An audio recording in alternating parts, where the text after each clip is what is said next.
Selamat siang semuanya. Siang. Gimana kabarnya hari ini? Baik. Alhamdulillah. Hari ini ada yang tidak masuk? Masuk semua. Sebelum kita mulai pelajaran pada siang hari ini, alangkah baiknya kita berdoa dulu ya. Untuk ketua kelas bisa berusaha Berdoa mulai.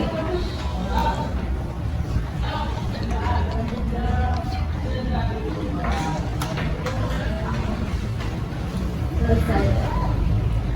Oke, kita hari ini sudah materinya di bab 3, yaitu tentang kemerdekaan berpendapat warga negara pada era keterbukaan informasi. Sudah dibaca bukunya? Ada yang sudah yang belum. Kalau begitu kita langsung saja ke materi ya. Nah, ini makna kemerdekaan berpendapat pada negara. Jadi kemerdekaan berpendapat. Jadi kemerdekaan berpendapat itu kan dari dua kata, yaitu kemerdekaan dan berpendapat. Nah, yang namanya kemerdekaan itu berasal dari kata merdeka. Merdeka itu berarti bebas. Kemudian berpendapat itu berasal dari kata pendapat yang berarti ide, gagasan atau pikiran yang disampaikan. Jadi kalau kemerdekaan berpendapat itu mengandung makna bahwa setiap orang itu berhak dan bebas menyampaikan pendapat dan pemikirannya baik secara lisan maupun tulisan. Nah, jadi mengemukakan pendapat itu ada dua jenis, yaitu lisan dan tulisan. Lisan contohnya apa? Ada yang tahu? Contohnya mengemukakan pendapat secara lisan dalam diskusi atau musyawarah itu kan lisan. Terus kalau yang tulisan dengan cara yang tadi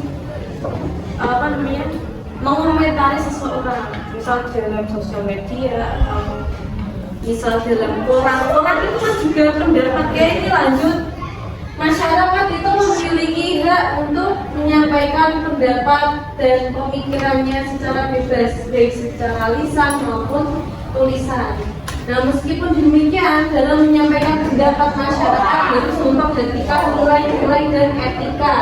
Nah, supaya proses penyampaian pendapat tetap menghormati hak masyarakat lainnya. Dan negara juga memiliki kewajiban untuk menjamin pelaksanaan kemerdekaan berpendapat dengan memberikan ruang kepada masyarakat untuk menyampaikan pendapatnya. Jadi kalian itu sudah dikasih kebebasan berpendapat, tapi yang namanya kebebasan itu kan ada batasannya, ada peraturannya. Peraturannya itu kalian harus tetap menghormati hak orang lain. Jangan kalian karena sudah dikasih kebebasan berpendapat terus kalian bebas menggunakan pendapat sebebas-bebasnya tanpa memikirkan orang lain. Kalau mau mengungkapkan pendapat itu harus memberikan penilaian dulu. Contohnya ya dengan menggunakan kalimat yang tidak menyakiti. Nah, kemudian dengan adanya kemerdekaan berpendapat, warga negara dapat turut serta dalam upaya pengawasan, kritik, dan syarat terhadap penyelenggaraan pemerintah.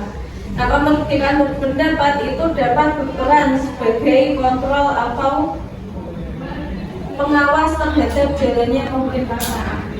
Jadi perlindungan kemerdekaan berpendapat itu diperlukan untuk menegakkan keadilan dan kebenaran. Jadi memajukan kesejahteraan umum serta mencerdaskan kehidupan warga negara itu pelindungan kemerdekaan pendapat itu harus ada.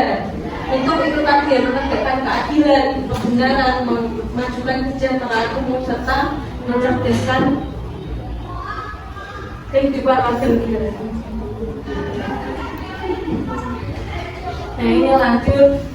Salah satu poin yang harus ditegaskan dalam kemerdekaan berpendapat warga negara adalah setiap warga negara itu mempunyai hak secara bebas untuk menyampaikan pendapat, namun dilakukan secara bertanggung jawab. Yang dimana maksudnya adalah masyarakat itu ketika dia itu melakukan atau memberikan pendapat ya, itu harus mampu mempertanggungjawabkan pendapat mereka secara moral dan hukum.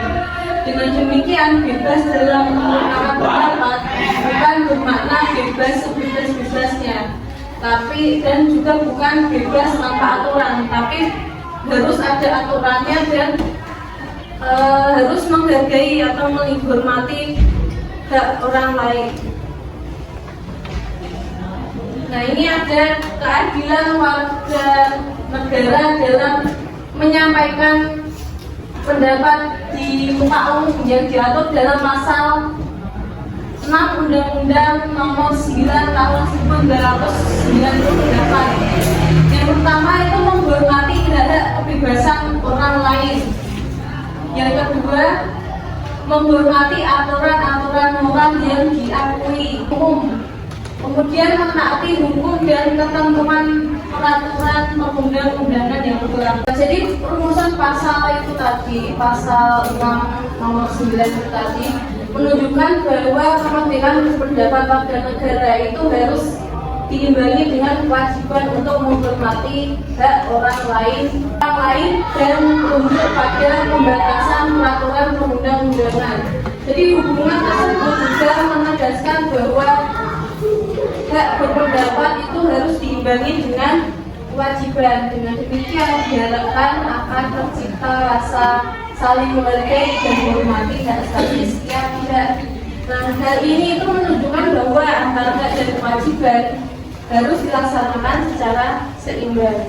Nah, ini Indonesia sebagai negara yang menganut demokrasi berdasarkan Pancasila, kebebasan seseorang dalam berpendapat, berserikat dan menyampaikan pendapat di muka umum itu dibatasi oleh beberapa hal, yaitu antara lain stabilitas dan keamanan nasional, terus kepentingan umum, ideologi bangsa, serta etika dan aturan moral yang bersifat kemasyarakatan maupun keagamaan atau ketuhanan.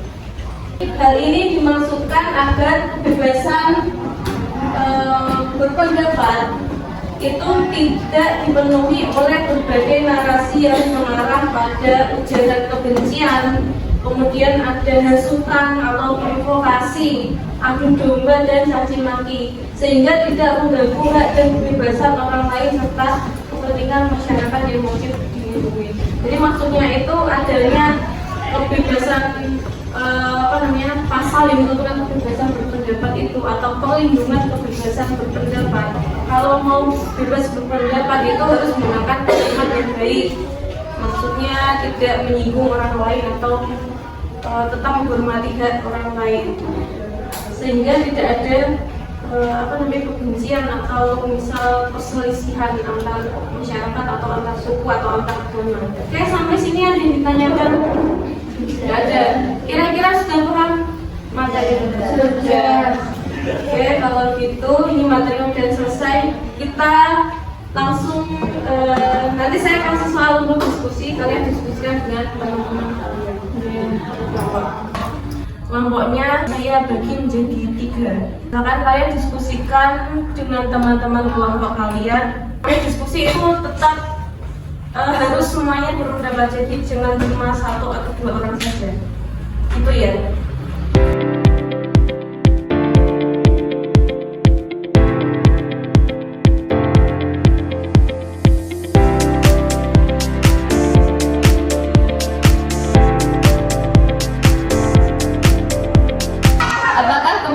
Berpendapat memiliki batas, jelaskan batas-batasnya agar tidak melanggar hak orang lain. Ya, kemerdekaan berpendapat memiliki batas. Batas-batasannya adalah 1. Tidak boleh melanggar hukum, misalnya menyebarkan hoax, fitnah atau ujaran kebencian. 2. Tidak menyinggung sara atau suku, agama, ras, antar golongan. 3. Tidak mengganggu ketertiban umum. Harus menghormati hak dan martabat orang lain. Artinya, kebebasan berpendapat harus digunakan dengan tanggung jawab dan etika agar tidak menimbulkan perpecahan. Oke, itu diskusinya. Kira-kira setuju gak dengan pendapat teman-teman kalian? Setuju. Saya nanti ada tugas lagi untuk kalian. Ada 5 soal ini. Nanti kalian kerjakan sebagai tugas di rumah. Kemudian tugas yang kedua, kalian silahkan pelajari materi berikutnya.